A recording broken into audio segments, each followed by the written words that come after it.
La saison 2 de votre magazine Écho du Kiosque poursuit donc son petit bonhomme de chemin. Aujourd'hui, nous sommes le 23 juillet de l'an 2020.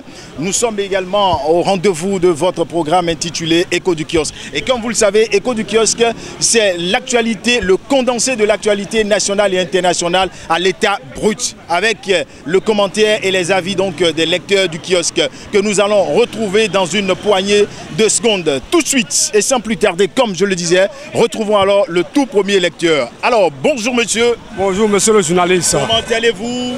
Ça va bien. D'accord, merci de vous présenter. On vous appelle comment vous? Je m'appelle Axel Tonora. D'accord. Quel est le quotidien que vous avez lu aujourd'hui?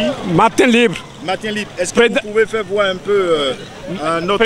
Voilà. Présidentiel 2021. Le défi que doit relever Joël Aïvo Frédéric. D'accord. Et qu'est-ce que vous avez à dire par rapport à ce titre? Non, Frédéric, Joël Frédéric Aïvo est un bon candidat pour 2021. Il est neutre. Il n'a pas aucun bloc, aucune tâche derrière lui. Donc nous, les populations du Bénin, on va le supporter pour qu'il doit prendre le pouvoir en 2021. Pourquoi? Il va faire le relève pour le Bénin. D'accord. Et c'est entendu. Merci beaucoup.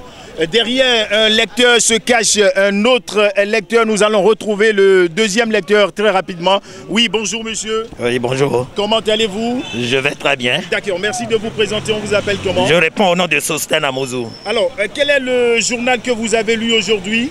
J'ai lu Matin Libre aujourd'hui. Faites-nous voir la une. Voici ce que j'ai lu aujourd'hui. Voilà, merci beaucoup. D'accord. Et qu'est-ce qui vous a impressionné par rapport à... Ce qui m'a vraiment impressionné, c'est que le gouvernement a abandonné les Béninois de l'extérieur, précisément les étudiants qui sont en Chine, qui ont demandé de soutien gouvernemental pour la pandémie mondiale qui est le coronavirus. Donc ceci est demandé par les étudiants qui sont là-bas. L'ambassadeur a répondu non, qu'il ne peut pas en prendre charge de ceux-là. Ça veut dire que nos Béninois qui sont là-bas sont oubliés. Quand vous voyez les pays démocratiques comme l'Amérique, l'Inde, l'Amérique, l'Europe, la France, ces pays-là, quand un de leurs individus est en danger, ils font tout pour descendre à sauver ces individus-là. Nos étudiants là-bas sont en danger, ils ont besoin des moyens pour le sauvetage de cette pandémie. Et ils ont écrit à l'ambassadeur. L'ambassadeur a répondu qu'il ne peut pas. Ça veut dire que les Béninois sont oubliés, c'est très grave. Ce n'est pas la raison pour laquelle on a choisi le chef de l'État. Le chef de l'État a été choisi pour répondre aux besoins de la population.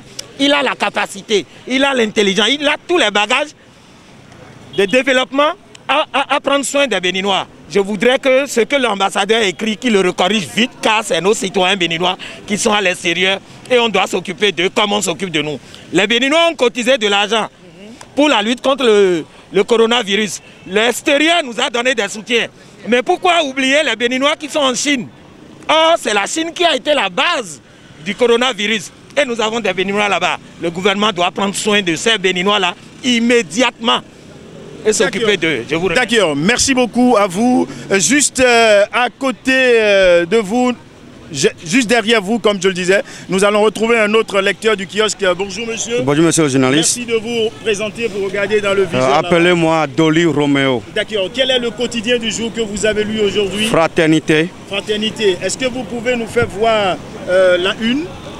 Voilà. Merci beaucoup. D'accord. Alors, quel est le titre qui vous a impressionné? La grande saison de pluie, Cotonou Calavi approuvé. Qu'avez-vous à dire à propos? Vous savez que Cotonou est commune de statut.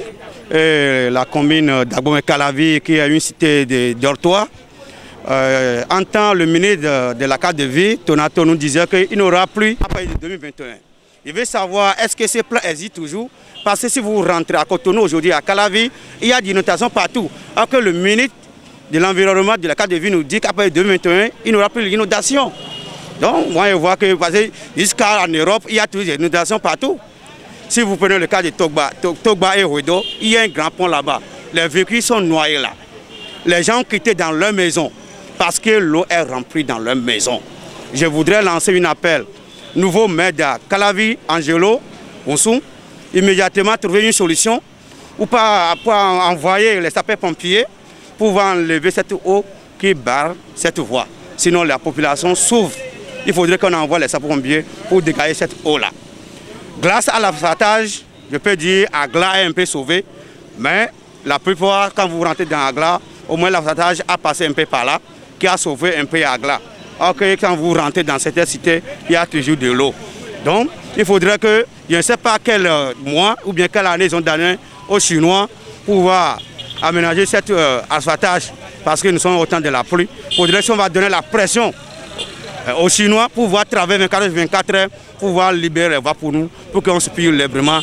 Nous serons d'accord avec ça. Donc je vous remercie. D'accord, merci beaucoup à vous. Oui, je continue ma balade. Bonjour monsieur. Oui, bonjour, oui. Comment allez-vous? Ça va très bien. D'accord. Vous, votre nom c'est quoi? C'est monsieur Fabadé Chanceux. D'accord. Qu'est-ce que vous avez lu aujourd'hui au kiosque? Bon, tout à l'heure je viens d'arriver. C'est maintenant que je suis en train de voir les quotidiens. Donc je n'ai pas encore eu le temps de bien lire pour m'impressionner de la situation. On va voir quelqu'un à côté de vous qui est déjà là. Bonjour monsieur. Bonjour monsieur. Oui, bonjour monsieur, vous. Oui, bonjour. Vous voudriez bien mettre votre masque? Mettez votre masque. Comment ça va? Ça va très bien. D'accord. On vous appelle comment? On m'appelle Nimbo Kazmi. D'accord. Quel est le journal que vous avez lu aujourd'hui?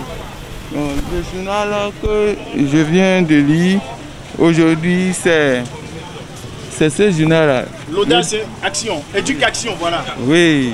Voilà. Qu'est-ce qui vous a impressionné?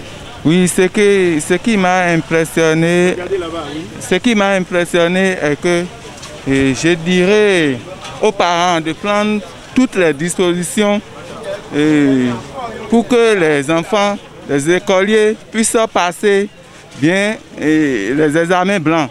Les examens de fin d'année? Oui, les examens de fin d'année. Et en plus, l'examen national qui est en cours.